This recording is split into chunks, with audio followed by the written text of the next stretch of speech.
Hi, Geoff. What word do you associate with the word change? Coins. I was more thinking in the terms of I change into something new. A butterfly. Revolution? Ooh. Being French, I have to bring it out. What about silicon carbide? I wish our listeners had the video channel on this right now. Yes, because they'd see my look of absolute disbelief that you brought those two words so soon. Come on, this is a tech podcast. And speaking of change, that's actually the theme of this episode. And I guess one of those new things is me. From know-how to wow. The Bosch Global Podcast. Hi, listeners. My name is Shuko Charlotte Rose. Hi, Shuko. And hi, listeners. I'm Geoff Gustitis. And if you've been listening to this podcast, then you'll already know me. But Shuko's voice might sound unfamiliar to you. And if that's the case, then that means you didn't listen to our last episode, which I definitely recommend you catch up on. But here's the short version. Milena, my co-host, is out on parental leave. And now Shuko is our new co-host. Small shout out to our dear Milena, and thank you again to the podcast team for this amazing opportunity. My normal job at Bosch is organizing trade fairs and events, and I have featured in video clips for Bosch, but audio only is a brand new format, and I'm curious to see where this journey takes me. I always find changes like this and just generally new things exciting. And as innovations are the topic of this episode. I think we're going to make it clear that introducing something new is, yes, inspiring and exciting and invigorating and whatever fascinating adjectives you'd like to throw in there.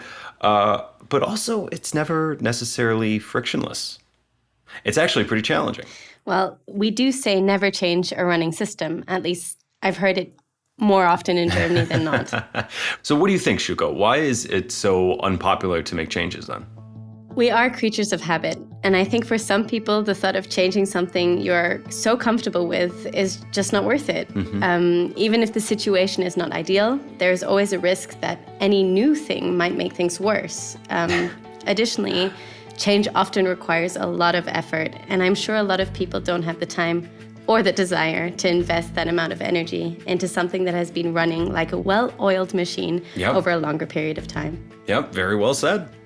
And now go a step further and imagine whatever it is that you want to swap out is something which is basically omnipresent. And I mean, it's everywhere. And what I'm talking about is silicon. Not silicone, silicon. Got it. Virtually all semiconductors are made out of silicon. But there is, in fact, something better. At least for a number of applications, and that is silicon carbide. Da-dum. So basically, silicon with a little bit of carbon in it. That's right. We'll hear all about why Bosch is now making semiconductors out of silicon carbide, and what it took to make this happen. And why tiny amounts of silicon carbide in electric cars can make them lighter and more energy efficient. But to learn about the material itself, let's go to space. The final frontier. Yes. This is where silicon carbide comes from. Meteorites actually brought it to Earth. Wait a second. In my research, I found that silicon carbide was first created in a lab in the late, 1800s, when an American inventor tried to produce diamonds? Oh, is the rookie doing her own research now? Okay, I guess I gotta step up my game. Yes, Shuko, that is true. When we learned about silicon carbide, it was created by humans, and it was quite after the fact that we discovered it in meteorite dust. Thank you for the clarification. First impressions, Geoff. That's right. First impressions. That's right. Jump in with the splash.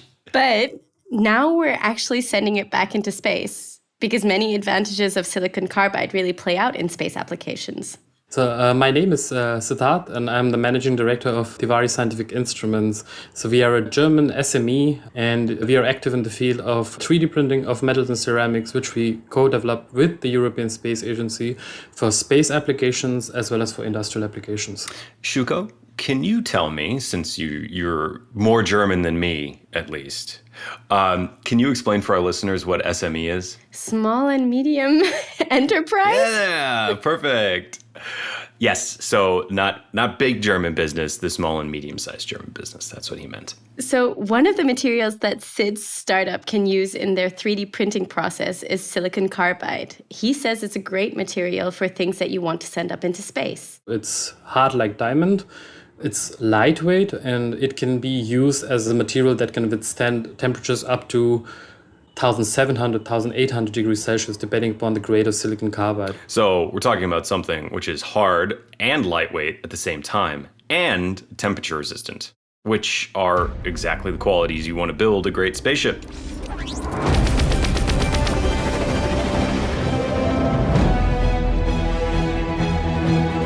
Well, not so fast, young Padawan. Nobody is going to build an entire satellite or landers out of silicon carbide anytime soon. Sid thinks that it will first be used in propulsion systems where its temperature resistance comes into play. But yeah, in terms of saving weight, silicon carbide is less than half as dense as steel.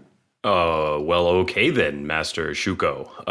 Let's give our users an example. So if I had dice made out of silicon carbide, what would they weigh? About 3.2 grams per cubic centimeter. And I looked it up. That's about the same density as ground coffee. Oh, ground coffee. That's okay. That puts things into perspective, and also is a great segue for a coffee break. Just a second. And as you can imagine, saving 1 kilogram of weight can save a lot of money on a mission to the moon. About $50,000. Yeah, which makes a lot of sense why reusable rockets are in such focus these days. And you need economical and high-quality materials and structures to withstand the stresses of launch and re-entry. Another property is CTE. It's called a coefficient of thermal expansion. It's basically to what extent a material expands or contracts when it's subject to a temperature.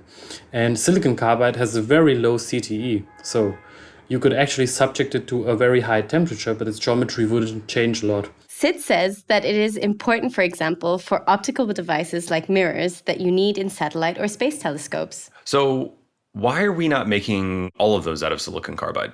Because its hardness and high melting temperatures also make it hard to handle. Sid's startup, however, is making great advances with 3D printing.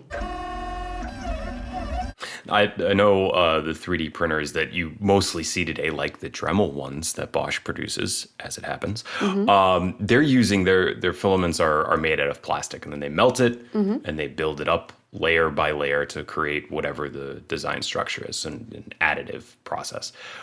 How does that work on a material with a higher melting point? It's basically using the same filament, but it's not purely made up of plastic. You embed metal or ceramic powders into this filament. The printing process is basically the same. Of course, you need to do some modifications because this material is now special. But once you've bought it in form, what you basically have to do is you have to get rid of the plastic. And that's actually done through heat treatment. And once the plastic is gone, they heat the printed piece up even more. The plastic has escaped and you have voids, and you need to close it, and that's what is sintering. It's a process of atomic diffusion where the particles come together and diffuse together to form a really dense mass. Sid calls this process FFF, fused filament fabrication. Does FFF or F3, we need to work on the acronym here. Does FFF... F cube? Yeah, there you go. Does fused filament fabrication just offer better performance? Or does it really enable, are we talking about entirely new applications here? Both, actually. Sid has some near-term goals and some long-term dreams in this regard, and he's about to explain us why. Printing a mirror for a telescope or for satellite communication would be an absolute dream. It's a very challenging thing where you need to polish them perfectly. It's mirror-like finish. And that's really hard with silicon carbide because they're hard like diamond, as I said previously. We are also working on several other projects. For example, we are trying to use the same technique of FFF to produce habitats on the moon using in situ resources. So there are a lot of, science fiction-like projects that would be amazing when they come to life, and that would definitely be a dream come true for me and my team. even sounds like a dream come true. But I was kind of wondering about this. Why send the 3D printed parts to the moon? We're talking about launch costs, after all, how expensive it is.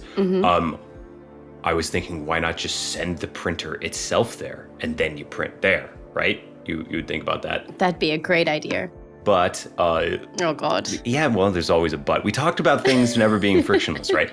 The printer technology, like he was saying, you need to really heat things up, which is highly energy intensive as well.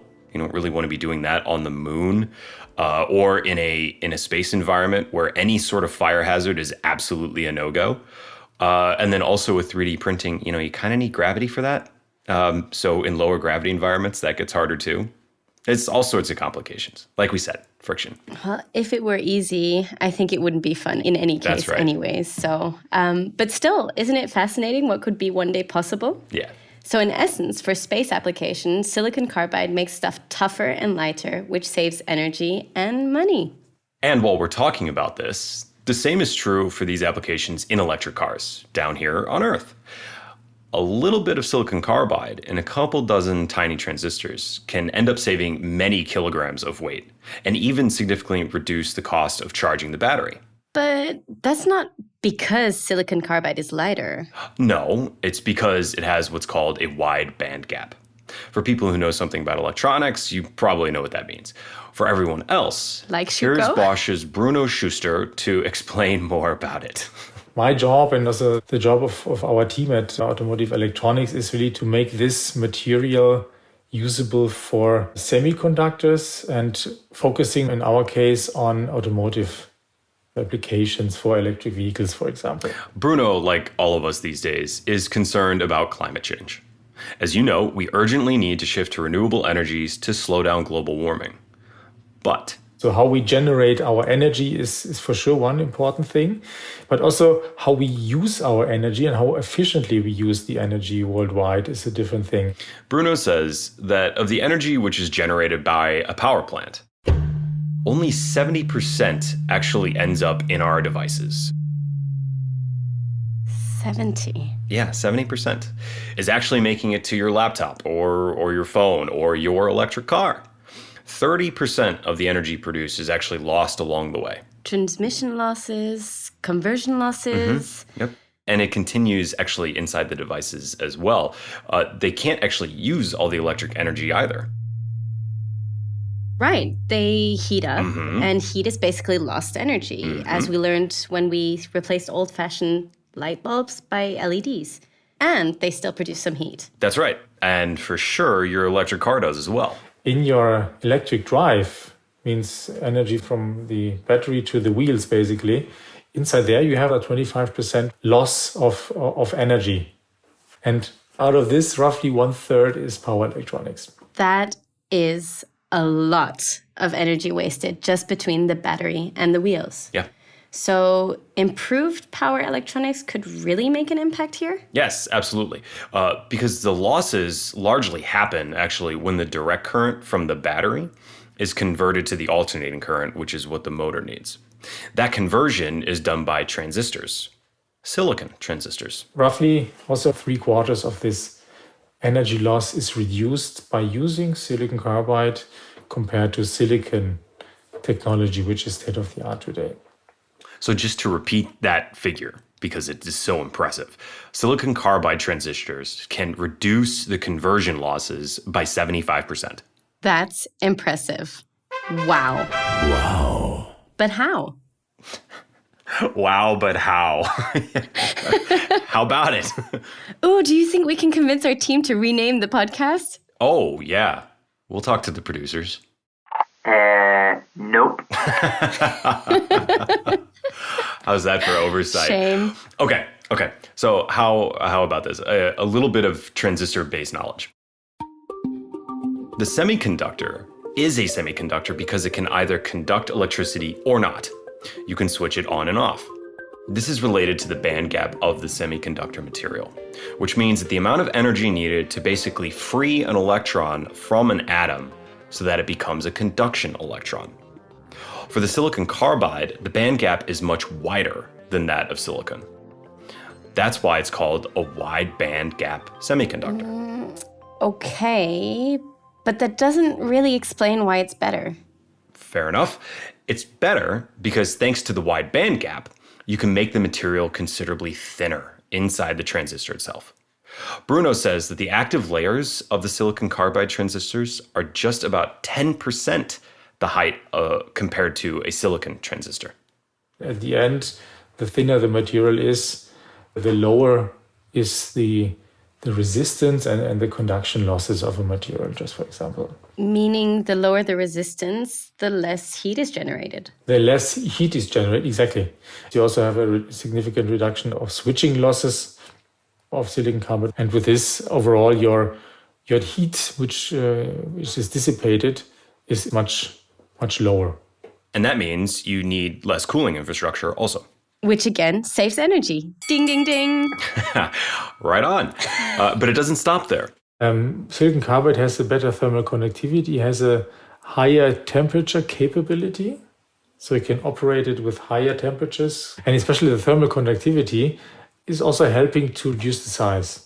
It's easier to get the heat out of the material, which again means that you don't need as big of a cooling system. So that's the advantages around wasting less energy on heat and cooling.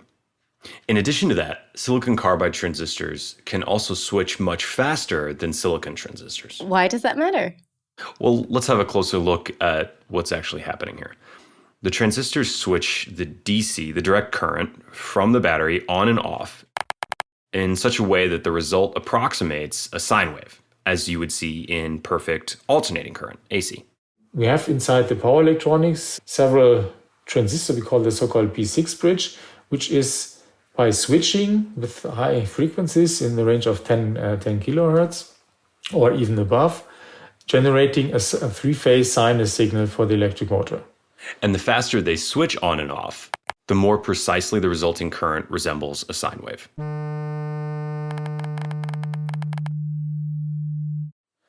And the more precise your sinus signal is, the better is the efficiency of the electric motor. And energy is saved yet again. And with this increased switching frequency, you can also reduce additional components, what we call passive components in the power electronics. There's, for example, a DC link capacitor. You can use it as mechanics would say, as a dampening element. And the higher the frequency is, the smaller these passive components can be. Which means silicon carbide helps reduce the weight of the car. And that means, Shuko? Energy saved. And so by now, what's our current score on total energy saved? Let's see. The savings from the heat generation. Then we had the cooling. The passive components. That makes a total of 6%. Means you can increase your driving range by this 6%. Or you can reduce the size of your battery by this, say, 6% and have a lighter vehicle at the end.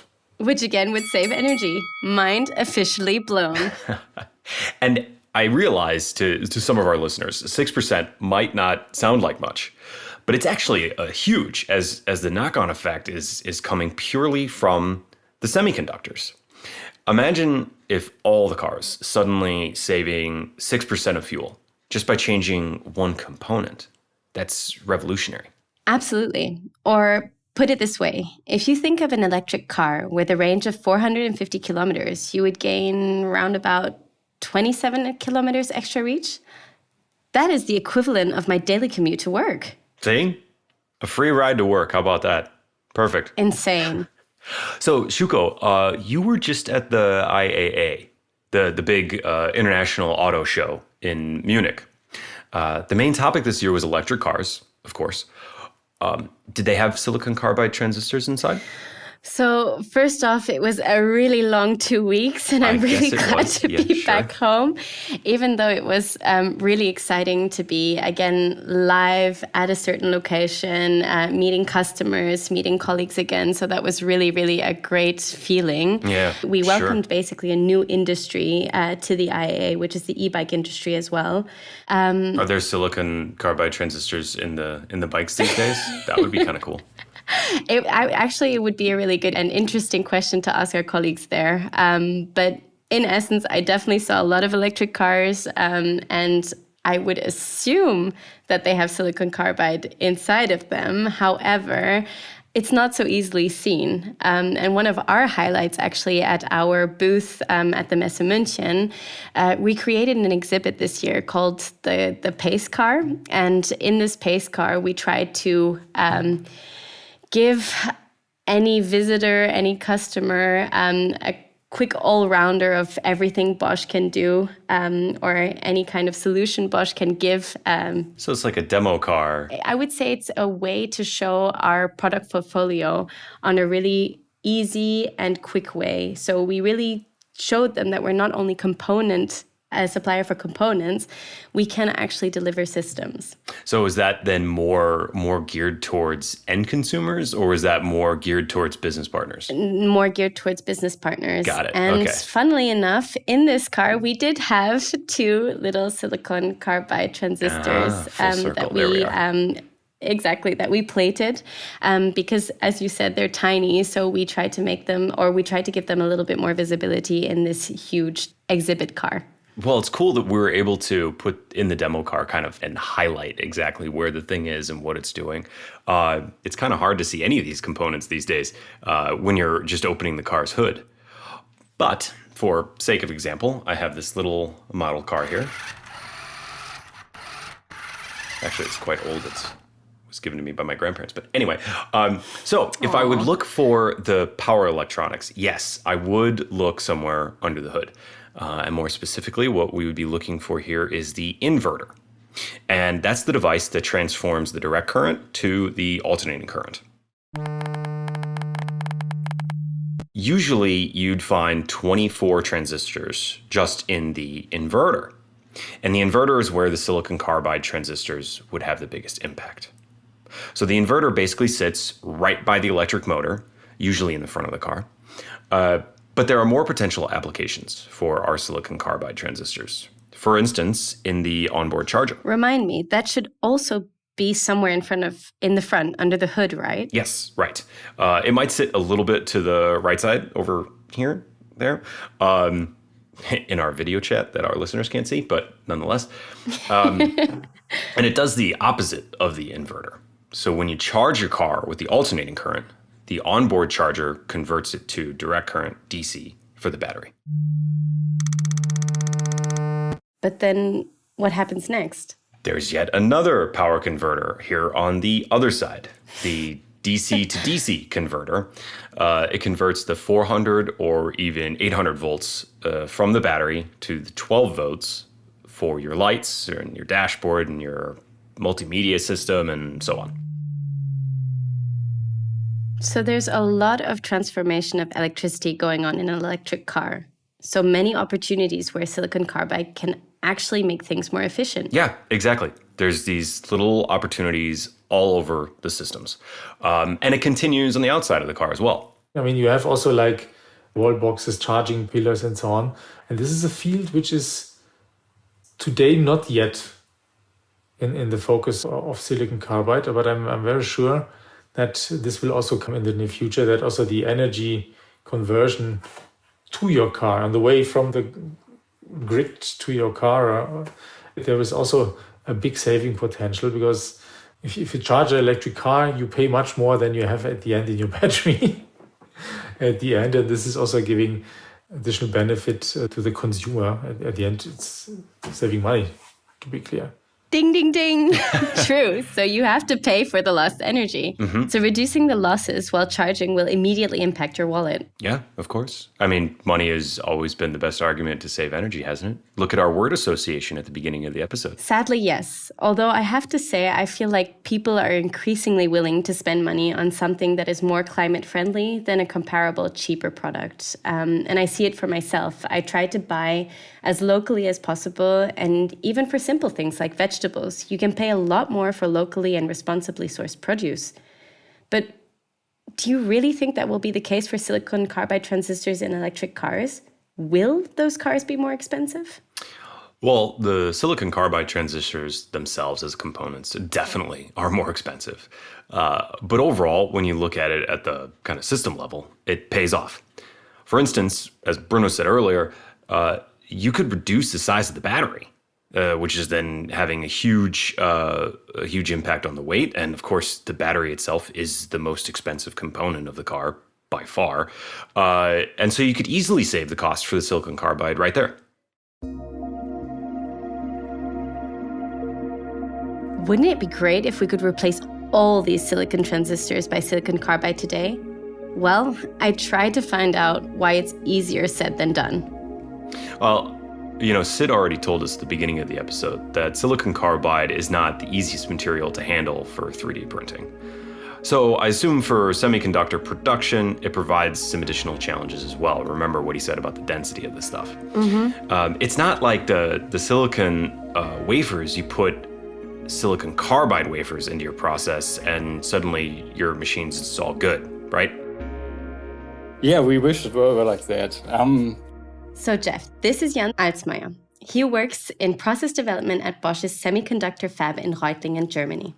Jan says to make a transistor out of a wafer is a process with up to 400 steps.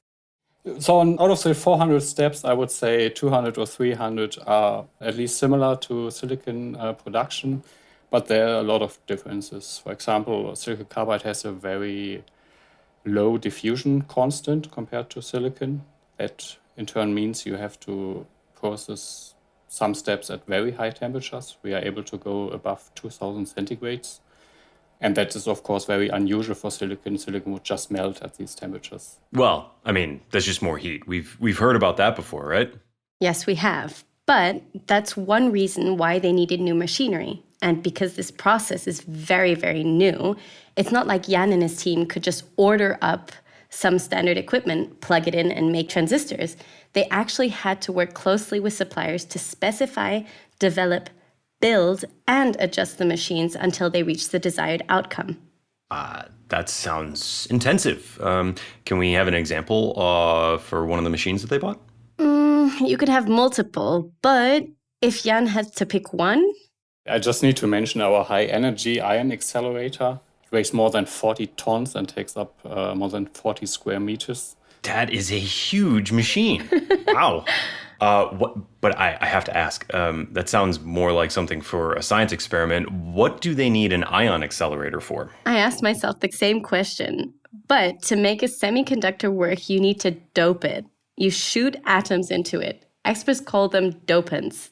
We implant actually dopants at high temperatures and very high energies. That's also a result of this low diffusion constant. We have to shoot these dopants deep into the crystal. So that's one challenge. Handle these higher energies, get the new machines to work, etc. But then there's the other part of it, where they wanted to keep using the existing machines. A lot of effort had to go into making it work and transforming a working semiconductor fab, which of course still works with silicon, to make it able to also process silicon carbide in parallel. So for example, one difference between silicon and silicon carbide is transparent. It can be hard to see. My machine always wants to know where is which wafers, how many wafers are in a wafer cassette, and so on. And all these sensors at first didn't work. They just didn't work because they couldn't see the wafer because it's just transparent. What a problem to have.